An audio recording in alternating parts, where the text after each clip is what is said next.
Sahabat Sonora dan juga Smart Listener, nah siang hari ini kami berada di Five Hotel Malioboro, Yogyakarta. Itu lokasinya di kawasan Kota Baru Heritage. Jadi gampang mencapai Five Hotel ini, mudah sekali dan Anda pasti tidak tersesat karena hotel ini keren dan lebih keren karena saya akan ngobrol bareng hotel manager Five Hotel Malioboro, Pak Josan. Selamat siang, Pak Josan. Selamat siang. Matur nuwun nih, ini di sela-sela kepadatannya ini. Dari meeting ke meeting dan ngurusi hotel itu loh, Pak. Sibuk ya, Pak ya. Kelihatannya sibuk, Pak. Nah, kan ya harus sibuk lah ngurusi hotel segede ini. Berapa lantai, Pak? 3 lantai, Pak. Ke atas, ada lobby, kemudian satu lagi basement. Jadi semua 5. Semua 5 ya. Itu masuk, ada meeting room juga ya. Ada meeting room, ada 4 meeting room yang di lobby level kita punya PANS 1, 2, 3. Bisa dibuka juga jadi PANS meeting room. Kemudian yang di basement kita punya PANS 4, Pak. Ya. Ya, dan jadi komplit, semua fasilitas komplit. Ini Alhamdulillah. untuk meeting bisa, untuk rekreasi bareng keluarga juga bisa. Ini biasanya klub-klub juga pada nginep di sini ya, Pak? Ya, beberapa tamu suka memilih ada deluxe rooms yang kita punya, yang saat ini kita sudah punya 15, Pak, deluxe roomnya. Kemudian yang untuk superiornya, lainnya superior, ada 33 sama 27, untuk totalnya 75 kamar kita, Pak. 75 kamar.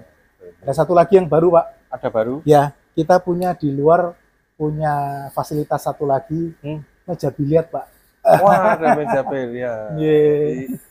Setelah breakfast bisa biliar gitu? Bisa biliar. After breakfast kita open untuk meja biliarnya. Sampai malam atau? Sampai sementara waktu sampai jam 6 sore. 6 sore ya? Petang kita tutup, kemudian nanti kalau sudah kita animonya juga bagus sih, Pak. Ya. Jadi salah satu fasilitas yang saat ini juga digemari para tetamu kita, internal maupun yang dari luar. Ya. Itu. Nah, yang termasuk salah satu yang keren adalah ciri khas kulinernya yang bakmi dan bakso itu, Pak. Kita punya mie autentik, mie godok Kalicode. Kemudian kita ada bakso juga. Kemudian kita juga ada promo yang spaghetti saat ini. Promo spaghetti, kemudian soto, ya. Soto juga ada beberapa soto yang kita bener-bener taste-nya beda dengan makanan hotel pada umumnya. Tasty, Pak. Nah, itu, Pak. Kadang-kala kalau orang, wah, makanan hotel pasti standar taste-nya gini ya, gini ya. Nah, ini bagaimana di Five ini Pak Josan juga bisa meramu, dan juga chef juga bisa meramu supaya taste-nya ya nggak seperti yang, tapi taste-nya benar-benar kayak kita ya makan di autentiknya mie godok Kalicode. Iya, kayak kita makan di warung tenda atau di mana, tapi ya atau di kios atau di ya memang kayak gitu rasanya. Memang kayak gitu yang dicari orang, Pak. Jadi mostly kalau orang biasanya makan atau order mie godok di hotel kan flat. Rasanya flat. Nah, kita memang autentiknya bener-bener yang kekhasan Jogjanya itu muncul di sana, di mie godok Kalicode-nya. Bakso pun demikian. Bakso kita bener-bener baksonya kita homemade, chef sendiri yang bikin, dari daging sapi, itu bener-bener ala taste-nya Five Hotel yang bener-bener berbeda. Harus dicoba itu, Pak. Iya, berarti ini dari Five ini out of the box ya istilahnya. Out of the box.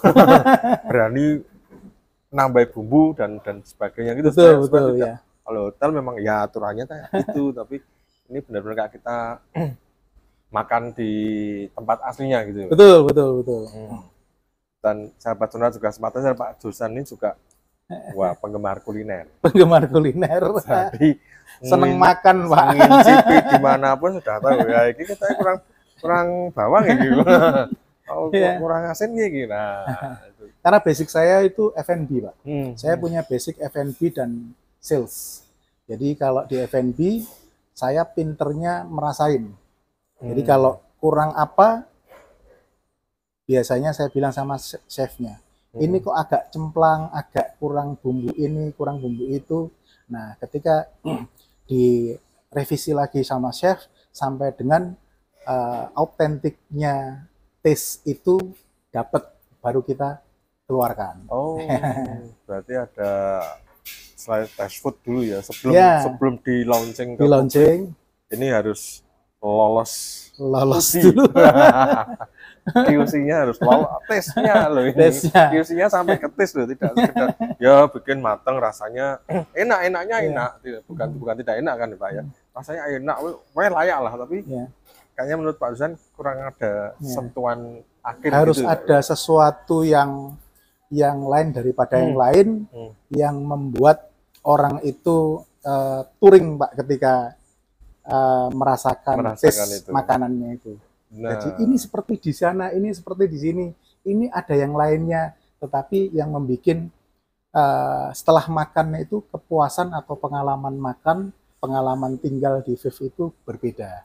Seperti itu Pak Ben. Ya, jadi makan pun perlu pengalaman, jadi tidak hanya sekedar enak kenyang, tapi juga ada pengalaman tersendiri ketika di Viv ini ya. Betul Pak. Nah itu bagaimana Pak menjaga cita rasa, walaupun memang backgroundnya Pak Zuzan kan juga F&B ya, supaya chef ini nggak boleh melenceng, gitu. Ya, konsistensi selain kita sendiri, saya dan Chef Dedi itu eksekutif chefnya itu juga selalu mencoba makanan.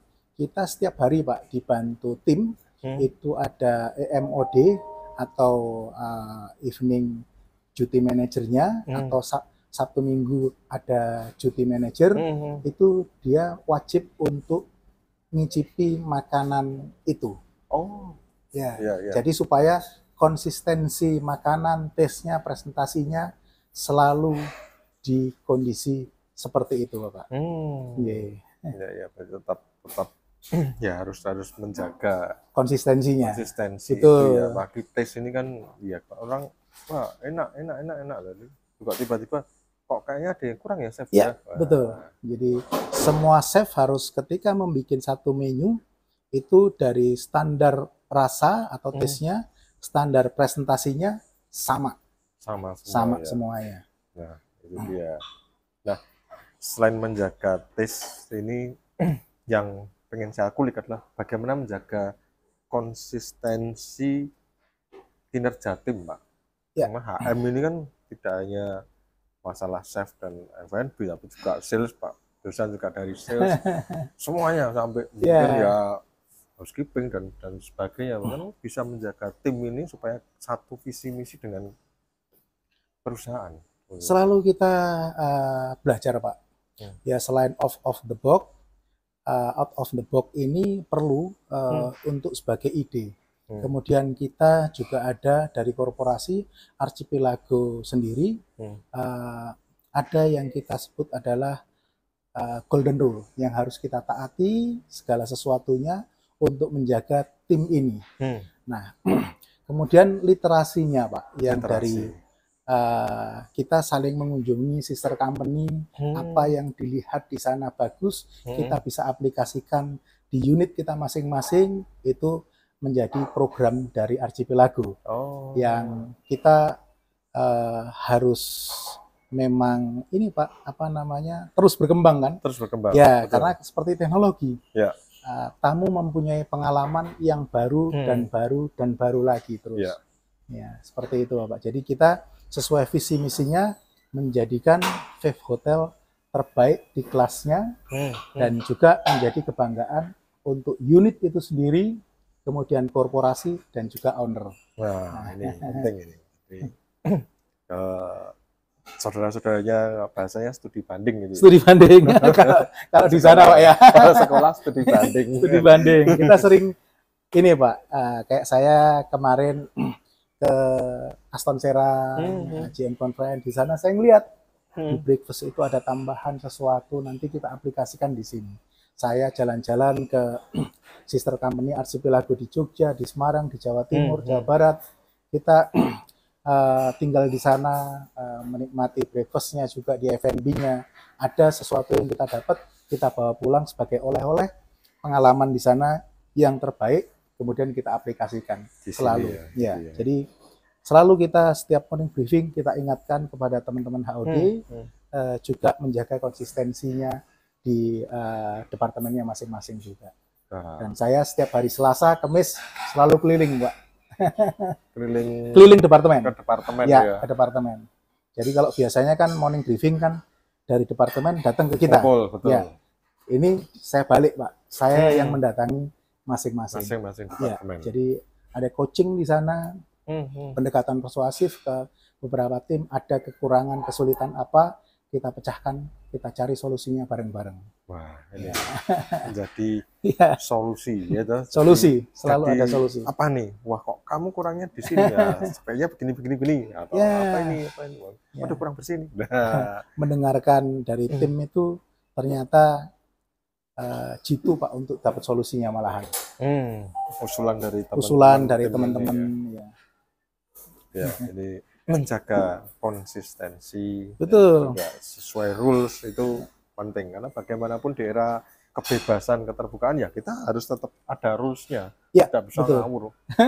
Yang penting kebak Pak hotelnya, yang penting ayo, yang penting makanan enak. Nah, ini kan kadang-kala jadi ke kanan ke kiri ya Pak. Betul. Ini harus ada rules-nya. Nah, Pak Josan ngomong-ngomong dulu cita-citanya memang jadi manajer hotel gitu, atau memang ya sejak kecil pengen kerja di hotel, kenapa pripun Pak? Saya itu dulu kalau sekarang bilangnya cerita zaman dulu kesasar, Pak. Jadi dulu itu saya sempat kuliah di pertanian, Pak. Jurusannya mekanisasi pertanian. Mekanisasi pertanian. Ya, yang notabene jauh ya dari hotel ya. Ya. Kemudian satu saat saya diajak teman saya makan di hotel karena orang tuanya nginep di salah satu hotel bintang 5 di Jogja. Kemudian ketika diajak makan, saya ngelihat, wah, enak ya kayaknya kerja di hotel. Kemudian saya melenceng di sana. Saya ngambil ilmu perhotelan, kemudian pengembangan sendiri juga, ikut training di sana-sini, kemudian beberapa kerja di tempat hotel berbintang juga, yang menjadikan saya seperti sekarang ini. Yang terpenting adalah one step ahead, selalu berpikiran selangkah lebih maju. Ketika saya dulu jadi waiter, apapun pekerjaan captain atau supervisor saya kerjakan, Pak. Saya haus dengan pekerjaan seperti itu. Ya, jadi ketika kemudian pulang dari Brunei, 2 tahun saya di sana, Pak, dari waiter lagi. Kemudian 2 tahun kemudian saya dapat F&B manager, saya pulang malah jadi sales eksekutif. Tapi tidak apa-apa, belajar lagi. Kemudian akhirnya saya punya kompetensi di sales dan F&B, expert di sana. Dan akhirnya ketika ada kesempatan menjadi hotel manager di Viv Hotel Malioboro, alhamdulillah bisa melakukan yang terbaik di sini. Nah, itu berarti selain ada kesempatan, tapi kita juga sudah punya pengalaman, dan pengalaman ini karena pekerjaan apapun kita harus enjoy. Betul Pak. Ya, ini menikmati selalu pekerjaan, Pak. Menikmati pekerjaan itu. Nah, ada pengalaman nggak Pak? Karena paling berkesan misalkan mencake gelas. Sekali dulu Pak, ketika saya training. Jadi saya pernah pas training justru.